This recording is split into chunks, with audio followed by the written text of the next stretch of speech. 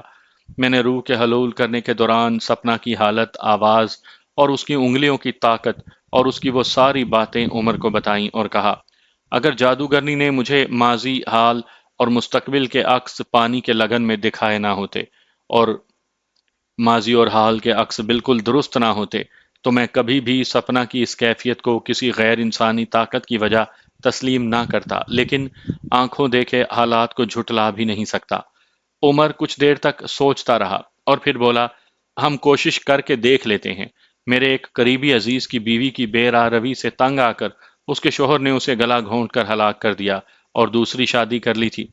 اس کی سابقہ بیوی کی روح بھی اس کی دوسری بیوی میں حلول کر جاتی تھی، اور وہ عورت بالکل ٹھیک ٹھاک اور نارمل حالت سے یکا یک ایسی ہو جاتی جیسی تم نے سپنا کی بتائی ہے۔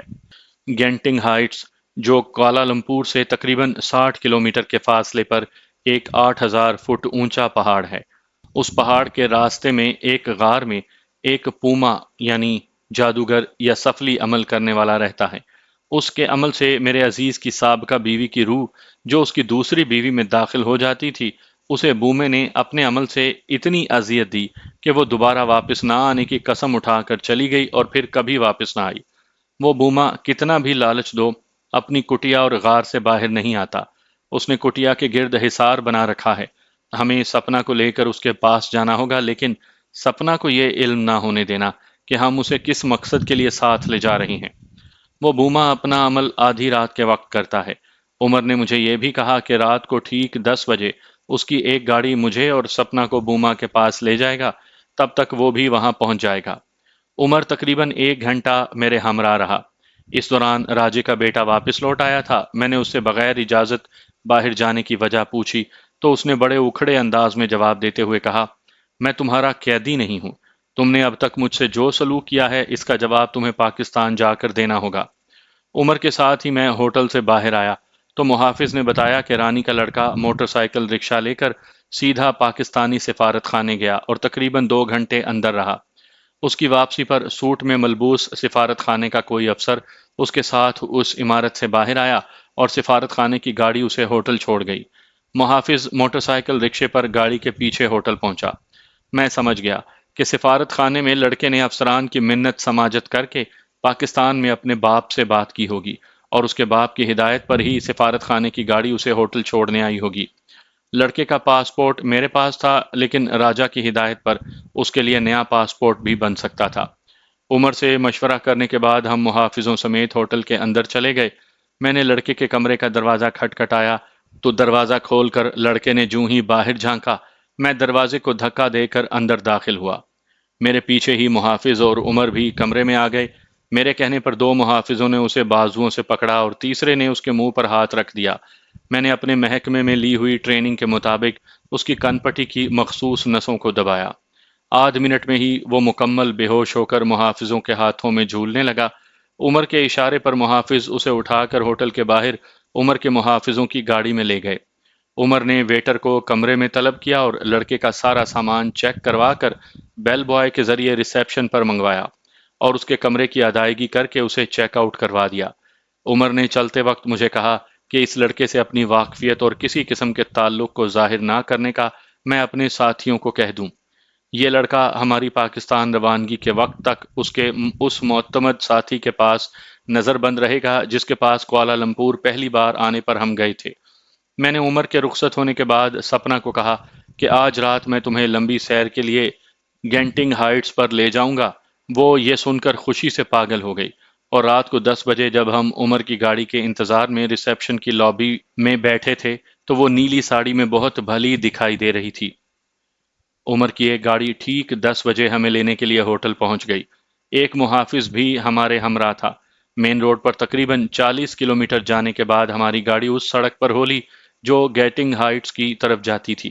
2 کلومیٹر کے بعد ہی چڑھائی شروع ہو گئی۔ بہت سے سامعین نے راول پنڈی سے مری اور مری سے نتھیا گلی جانے والی سڑکوں پر سفر کیا ہوگا۔ ان کے مقابلے میں یہ سڑک 45 درجے کے زاویے پر بلندی کی طرف جا رہی تھی۔ 8 سلنڈر انجن کے باوجود ہماری گاڑی نے زیادہ سفر پہلے گیئر میں ہی کیا۔ اس پہاڑی کی چوٹی پر جنوب مشرقی ایشیا کا سب سے بڑا جوا خانہ اور ایک 10 منزلہ ہوٹل کے علاوہ کئی چھوٹے ہوٹل بھی بنے ہیں۔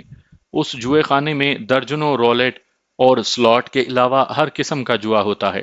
اسے بلا شبہ ایشیا کا مونٹے کارلو کہا جا سکتا ہے۔ ہماری گاڑی آدھے راستے میں ہی ایک تنگ سڑک پر کچھ دور آگے جا کر رک گئی۔ ڈرائیور نے بتایا کہ عمر خان نے ہمیں یہیں رکنے اور اس کا انتظار کرنے کو کہا تھا۔ پون گھنٹے کے بعد عمر خان بھی اپنے محافظوں سمیت وہاں پہنچ گیا اور ہمیں لے کر اس غار کی طرف چلا جہاں بوما رہتا تھا۔ اندھیری رات میں ٹارچوں کی روشنی میں ہم غار کے اندر داخل ہوئے۔ غار کے شروع میں ہی لکڑیوں کے جلتے آلاؤ کی روشنی میں سفید لمبی داڑھی اور لمبی جٹاؤں والا ایک سادھو بیٹھا کسی منتر کے جاپ میں مشغول تھا۔ سپنا بہت حیران تھی کہ گھٹا ٹوپ اندھیرے میں ہم کدھر جا رہے ہیں۔ اس نے مجھ سے ایک بار پوچھا بھی۔ میں نے اسے کہا کہ مجھے خود بھی صحیح علم نہیں۔ غار میں سادھو کو دیکھ کر وہ اور بھی پریشان ہو گئی۔ عمر کے محافظ غار کے باہر ہی رک گئے تھے۔ عمر سادھو کے سامنے الاؤ کے نزدیک بیٹھ گیا اور اس کی تقلید کرتے ہوئے سپنا اور میں بھی اس کے ساتھ بیٹھ گئے۔ سادھو نے جاپ کا ایک دور ختم کر کے آنکھیں کھولیں عمر نے ملائیشین زبان میں ایک دو لفظ ہی بولے تھے کہ سادھو نے ہاتھ کے اشارے سے اسے چپ کروایا اور آگ میں کچھ ڈال کر، جس سے آگ تیزی سے بھڑکی، پھر جاپ شروع کر دیا۔ یکا یک سپنا کی حالت بگڑنے لگی اور اس پر وہی کیفیت طاری ہو گئی جیسی ہوٹل کے کمرے میں ہوئی تھی۔ سادھو نے آگ میں پھر کچھ ڈالا، سپنا تل ملا رہی تھی۔ میں اور عمر اس سے ذرا ہٹ کر بیٹھ گئے۔ یکا یک سپنا نے بھاری اور کرخت آواز میں ایک چیخ ماری اور کراہتے ہوئے اردو میں بولی، مجھے کیوں اذیت دے رہے ہو؟ اصل پاپی تمہارے سامنے بیٹھا ہے، جس نے میری ماں، میرے ہونے والے پتی اور مجھے گولیاں مار کر ہلاک کیا اور پھر ہمارے بے جان جسموں کو آگ سے جلا ڈالا۔ سزا اس پاپی کو دو۔ سادھو نے سپنا کی آنکھوں میں دیکھتے ہوئے اردو میں کہا۔ عمر نے بعد میں بتایا کہ سادھو کو ملائیشین زبان کے سوا کسی نے کبھی نہ کچھ پوچھا ہے اور نہ ہی سادھو نے پہلے کسی اور زبان میں بات کی تھی۔ پاپی اگر یہ ہے تو اس بے گناہ لڑکی کو تو کیوں پریشان کر رہی ہے؟ جا اور اپنے دشمن سے بھیڑ جا، لیکن تجھ میں نہ تو اب اتنی طاقت ہے اور نہ کبھی ہوگی، کیونکہ جو تعویذ اس نے اپنے بازو سے باندھ رکھا ہے اس کے باعث کوئی جادوئی طاقت اسے زیر نہیں کر سکتی۔ تیری ماں کی آتما نے بھی اس سے بدلہ لینے کی کوشش کی تھی، لیکن اس تعویذ کے آگے اس کی کچھ نہ چلی اور سوائے اسے وقتی مشکلات میں پھنسانے اور اس کے ہاتھوں اس کے دشمنوں کو مروانے کے کچھ نہ کر سکی۔ تیری تپسیا تو تیری ماں سے بہت کم ہے۔ جب وہ اس کا کچھ نہ بگاڑ سکی تو کیا کر سکتی ہے؟ میں اسے اس کے اپنے ساتھیوں کے ہاتھوں ہلاک کرواؤں گی۔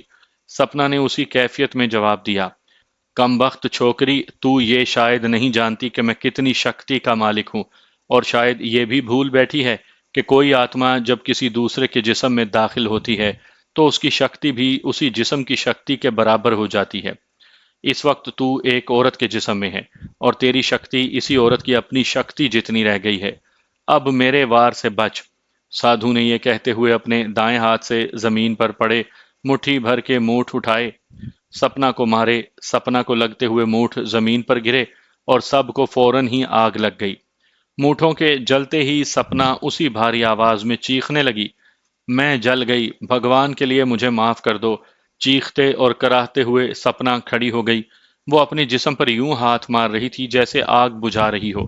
سپنا کی یہ حالت دیکھ کر عمر اور میں بھی کھڑے ہو گئے اور اسے تھامنے لگے ہی تھے کہ سادھو نے ہمیں بآواز بلند پیچھے ہٹنے کو کہا۔ سپنا کی چیخیں بلند سے بلند تر ہو رہی تھیں اور وہ بغیر پانی کی مچھلی کی طرح تڑپ رہی تھی۔ سادھو نے پھر مٹھی بھر کر مونٹ سپنا کو مارے۔ یہ مونٹ بھی سپنا کو لگتے ساتھ ہی جل اٹھے۔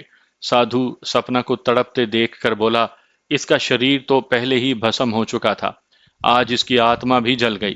تڑپتی تلملاتی سپنا بھی زمین پر ڈھیر ہو چکی تھی۔ سادھو نے پھر ایک مٹھی مونٹ سپنا کو مارے، لیکن اس بار اس کو آگ نہیں لگی۔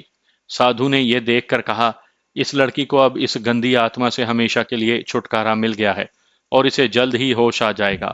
یہ کہہ کر سادھو نے مجھے کہا، تم فوراً یہاں سے چلے جاؤ، تمہارے تعویذ کی وجہ سے میری شکتی کم ہوتی جا رہی ہے۔ یہ کہہ کر سادھو پھر اپنے جاپ میں مشغول ہو گیا۔ میں نے سپنا کو بازو پکڑ کر ہلایا تو اس کی آنکھیں کھل گئیں۔ نکاہت کے مارے اس کے منہ سے بات نہیں نکلی تھی۔ میں نے اور عمر نے اسے پکڑ کر کھڑا کیا اور بازوؤں کے سہارے اسے غار سے باہر لائے۔ سپنا ابھی تک کمزوری کے باعث نیم بے ہوش تھی۔ اسی حال میں ہم نے اسے گاڑی میں بٹھایا اور تیزی سے کوالالمپور کی طرف روانہ ہوئے۔ ہمارے آگے عمر کی گاڑی تھی۔ ہوٹل پہنچ کر بھی سپنا اس قابل نہ ہوئی تھی کہ خود لفٹ تک جا سکے۔ ریسیپشن سے اس کے کمرے کی چابی لے کر عمر اور میں اسے سہارا دیے اس کے کمرے میں لے گئے اور اسے بیڈ پر لٹا کر کمرہ بند کر کے باہر آ گئے۔ عمر نے مجھے بتایا کہ سفلی علم کا یہ ماہر سادھو جادو کرنے اور اتارنے کے 1000 رنگٹ اور بدروح کو بگانے کے 5000 رنگٹ فیس لیتا ہے۔ چونکہ مجھے اس کا علم تھا، اس لیے واپس آنے سے پہلے میں نے 5000 رنگٹ کے نوٹ اس کے بائیں جانب پڑے پیالے میں رکھ دیے تھے۔ اگلی صبح میں نے سپنا کو ہاؤس فون کیا تو وہ بڑی تھکی ہوئی اور مزمحل آواز میں بولی، آپ کے ساتھ لانگ ڈرائیو یعنی لمبی سیر پر جانے کے لیے میں بالکل تیار تھی۔ پھر نہ جانے مجھے کیا ہوا کہ میں اپنے بیڈ پر ایسی گری کہ آج صبح ہی ہوش آیا۔ رات میں نے اتنا بھیانک سپنا دیکھا ہے کہ خوف سے ابھی تک کانپ رہی ہوں۔ میں تو جانے کے لیے بالکل تیار تھی اور اب بھی میں نے وہی لباس پہنا ہے۔ میں نے اسے تسلی دی اور کہا کہ اگر طبیعت ناساز ہو تو بھیانک سپنے آتے ہیں۔ تم ناشتہ وغیرہ کرو اور اس وقت تک آرام کرو جب تک تمہاری طبیعت بالکل ٹھیک نہ ہو جائے۔